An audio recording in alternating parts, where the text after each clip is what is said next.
Hello बच्चों, मैं self एके sir आप लोगों का बहुत बहुत स्वागत है हमारे चैनल एके सर आजमगढ़ में। आज हम लोग पढ़ेंगे परिमेय संख्या। और परिमेय संख्या में बहुत कुछ है। पहले परिभाषा इसका जान लीजिए। परिमेय संख्या की परिभाषा यह है, परिमेय संख्या उसे कहते हैं जिसको पी बाई क्यू के रूप में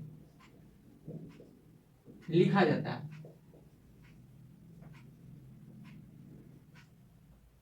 और दूसरी बात, ये पी बाई क्यू के रूप में लिखा जाता है तो पी बाई क्यू है कौन, इसके बारे में समझ लीजिए। पी और क्यू जो होता है, पी और क्यू ये क्या होते हैं? पूर्णांक होते हैं। पूर्णांक होते हैं। अब प्रश्न हमारा यहाँ पे यह बन गया कि ये पूर्णांक क्या होता है। तो पूर्णांक को ये समझ लीजिए, यहाँ पे हम आपको समझा दे रहे हैं कि पूर्णांक जो होता है 0, 1, 2, 3 ये काउंटेबल नंबर इनफाइनाइट तक, ठीक है।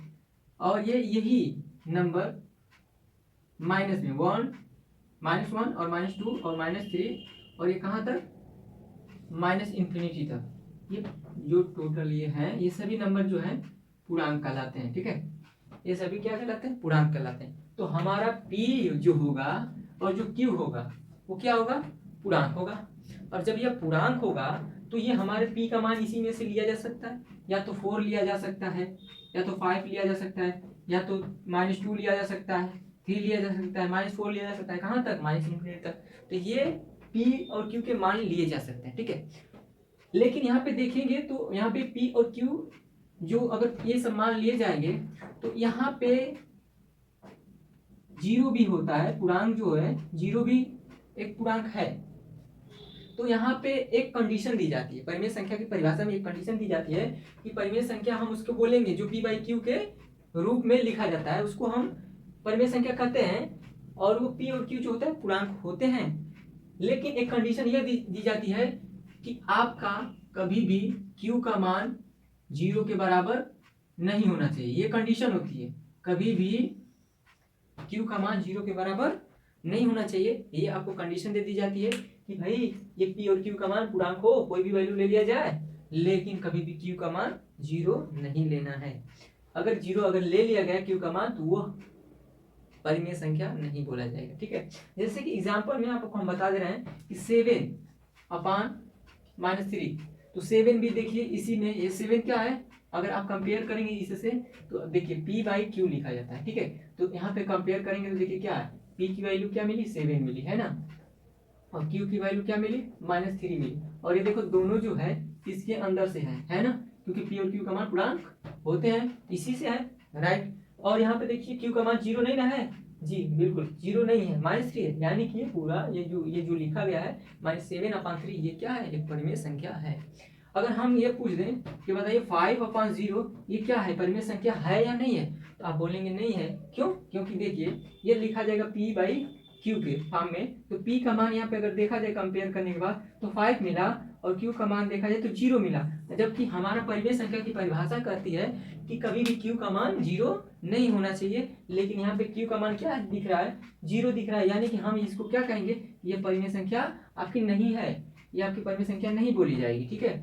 अच्छा, कुछ बच्चे ये सवाल करते हैं कि क्या हमारा 0 परिमेय संख्या है या नहीं है। कुछ बच्चे ये सवाल करते हैं क्या 0 हमारा परिमेय संख्या है या नहीं है। लेकिन अब इसके बारे में चलो सोचते हैं। तो देखिए कोई भी गिनती है, चाहे 0 की बात किया जाए, चाहे 3 की बात किया जाए, -3 की बात किया जाए, चाहे कोई भी नंबर है, उसको अगर कोई कह रहा है कि वो परिमेय संख्या है या नहीं है तो वो परिमेय संख्या होती है। अब कैसे?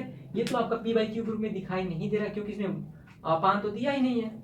जैसे में इसमें था 7/3 -3 था, तो यहाँ पे अपान था, यानी कि ये बटा जैसे इसमें था इसमें भी मिल जा रहा था, लेकिन यहाँ पे तो है नहीं। तो कैसे कंपेयर करेंगे? देखिए ऐसे कंपेयर करेंगे कि जैसे कि आप 0, यहाँ पे पहले हम इसको समझाते हैं। 3 है तो 3 को 3/1 लिख सकते हैं, क्योंकि अगर हम 3 में 1 का डिवाइड करेंगे तो आपका 3 तो मिलेगा। यानी कि ये लिख सकते हैं ना, 3 को हम अपान में लिख सकते हैं। यानी कि आप देखिए यहाँ पे कंपेयर करेंगे तो p बाई क्यू बोले तो p का वैल्यू क्या मिला? 3 मिला। q की वैल्यू क्या मिली? 1 मिली। तो यहाँ पे देखिए ये आपका इसमें पूर्णांक में तो मिल ही गया।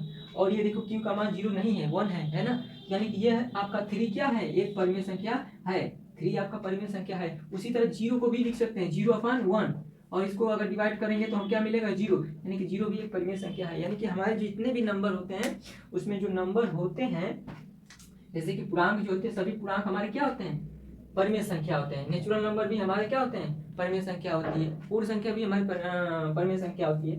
तो ये -3 भी क्या है, इसके बटा 1 लिखा जा सकता है, यानी ये भी क्या है, -3 भी क्या है, परिमेय संख्या। ठीक है, अब हम लोग इसमें पढ़ेंगे परिमेय संख्याओं का जोड़ और घटाना, गुणा भाग, ये सारी चीजें टॉपिक हम इसमें कवर करने वाले हैं। और ये बहुत बेहतरीन टॉपिक है, ये आपको हमेशा हमेशा आपको याद रखना है, क्योंकि ये बेसिक मैथ है।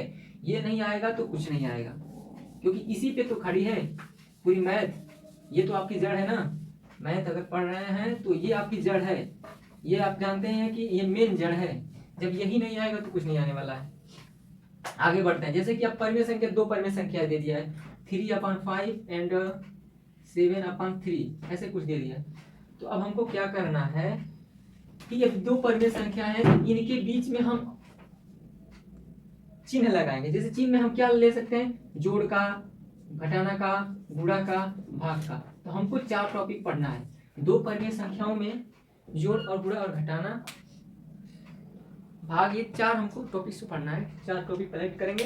तो पहले तो हम इस टॉपिक को लेते हैं कि दो परिमेय संख्याओं में जोड़ करना सीखेंगे। क्या जोड़ करना सीखेंगे, ठीक है ना। तो जोड़ करने सीखेंगे।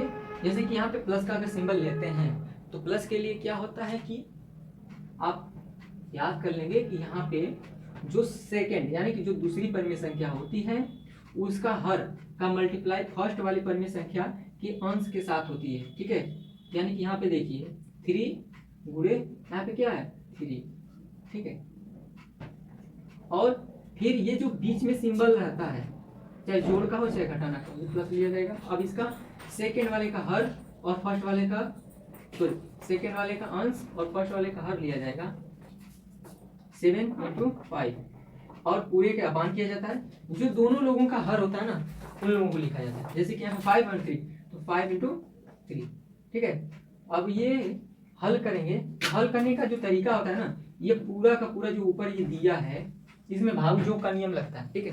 तो भागयोग का नियम क्या होता है, भागयोग,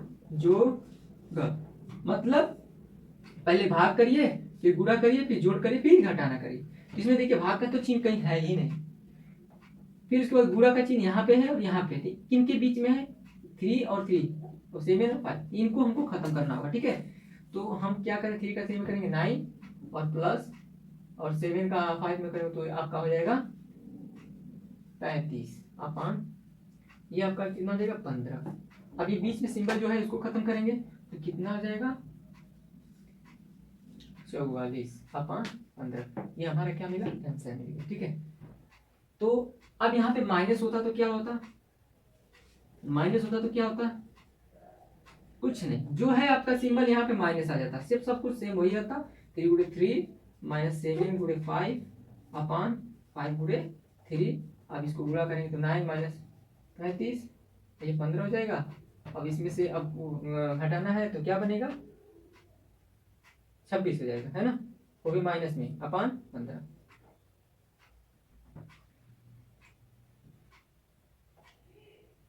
तो हमने यहाँ पे दो चिन्ह को उपयोग करना सीख लिए। दो परिमेय संख्याओं में दो चिन्ह, जिसमें जोड़ था और घटाना था। और ये इस नियम को हम साधारण नियम कहते हैं, ठीक है। मतलब ये सिंपल नियम है, इसमें टिक भी काम करता है। टिक के लिए क्या होता है ना, ये आपका हर जब समान रहता है ना तो आपका अंश जो है, ये चिन्ह जो बोलता है वो कर देते हैं। जैसे कि एग्जांपल हम लिख कभी इसी में बता दे रहे हैं, जैसे 5/7 और प्लस 3/7, यहाँ पे हर क्या है, समान है, और बीच में क्या है, जोड़ है। तो जब हर समान रहता है तो टिक काम करता है। टिक क्या काम करता है कि हम इसको हल करके अगर लिखना चाहते हैं तो डायरेक्ट जो हर है उसको लिख लेते हैं, दोनों हर को नहीं, सिर्फ एक हर को, जो दोनों समान ही है तो एक को लिख लेते हैं, ठीक है। समान होने पर यह ट्रिक लगता है, ठीक है। बिना समान होने पर नहीं लगा सकता कि दो परिमेय संख्याओं के हर समान हो तो नीचे का किसी एक हर को लिख लीजिए, एक हर का मतलब एक ही हर लिखिए। और ऊपर का जो दिया है फर्स्ट वाले परिमेय संख्या का पहला ये जो 5 लिखा है, फर्स्ट वाली परिमेय संख्या का जो अंश वाला है उसको, प्लस सेकेंड वाली परिमेय संख्या का जो अंश है उसको, क्योंकि बीच में प्लस का चिन्ह है तो यहाँ पे प्लस ही लगाएंगे, अगर यहाँ पे माइनस रहता तो यहाँ पे माइनस लगाते हैं। अभी इसको हल कर लेंगे, 5 3 8 हो जाएगा और इससे ये हमारा आंसर आ गया। ठीक है, अगर यहाँ पे माइनस होता, अगर यहाँ पे माइनस होता तो हम इसी को 5 - 3/7 लिखते, हमारा आंसर क्या आ जाता 2/7, ये हमारा आंसर आ जाता। तो ये ट्रिक है, ट्रिक काम करता तब है जब हर आपका समान होता है तब। ठीक है, और ये जोड़ और घटाना हो चुका है। और गुणा पे चलते हैं।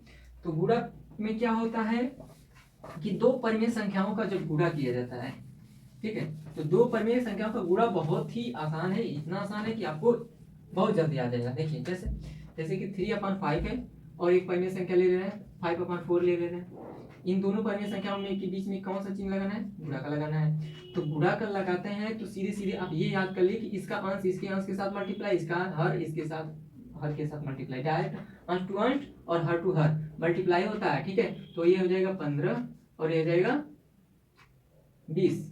ठीक है, ये आपका आंसर बोल सकते हैं। लेकिन आप जानते हैं जब कटता है तो काट देते हैं, देखिए यहाँ पे कट रहा था, हम काट भी सकते थे या डायरेक्ट लिख सकते थे। यहाँ पे क्या आंसर आ सकता था 3/4 आ सकता था। और नहीं अगर काटे तो यहाँ पे भी देख लिए कैलकुलेट करके, अगर हम इसको काटेंगे ना 5 से तो 5 3 बार जाएगा और ये कितना जाएगा 4 जाएगा, यानी कि यही आएगा। ठीक है ना, तो आप यही आंसर लिख सकते हैं, लेकिन इसको इजी कर दिया गया और सरल कर दिया गया तो 3/5 आ गया। ठीक है, अब गुणा करना तो आप समझ ही गए हैं 5/4 एंड 6 अगर हम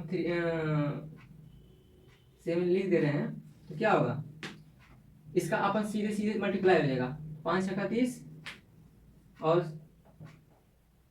7 × 28, डायरेक्ट टू डायरेक्ट मल्टीप्लाई करेंगे। अगर काटेंगे इसको तो काट भी सकते हैं, तो कितने बार में कटेगा 2 से कट सकते हैं ना, ये 15 हो जाएगा और ये हो जाएगा 14।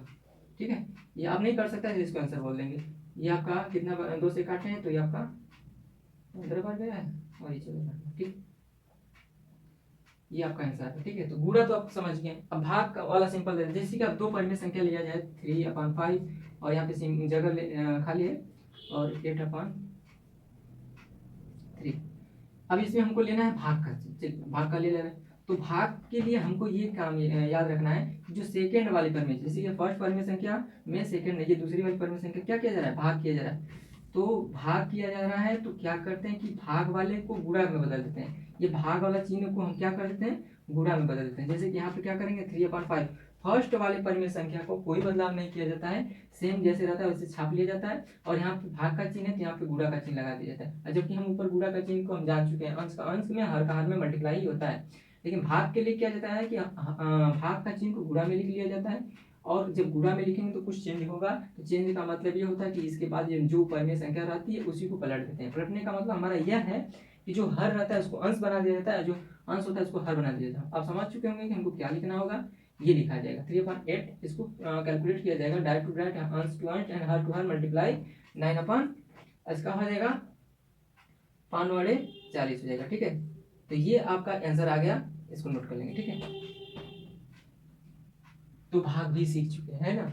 अब ये सारी चीजें हैं, इसमें पूर्णांक में जो आपका ये याद रखना है कि परिमेय संख्या जो होते हैं p/q के रूप में होती है और लिखा जाता है, और जो p और q होता है पूर्णांक होते हैं, और कभी भी q का मान 0 नहीं होना चाहिए। और हमको दो परिमेय संख्याओं में जोड़, घटाना, गुणा और भाग आना चाहिए, और जो ट्रिक बताए हैं वो भी तो आपको याद ही होगा, ये चीज आपको आना चाहिए। ठीक है, और जो बहुत सारे सवाल बनते हैं, ये तो भी हम इसी एग्जाम्पल छोटे छोटे सवाल लें, बड़े बड़े सवाल लेकर आप लगा सकते हैं। और मिलते हैं नेक्स्ट वीडियो।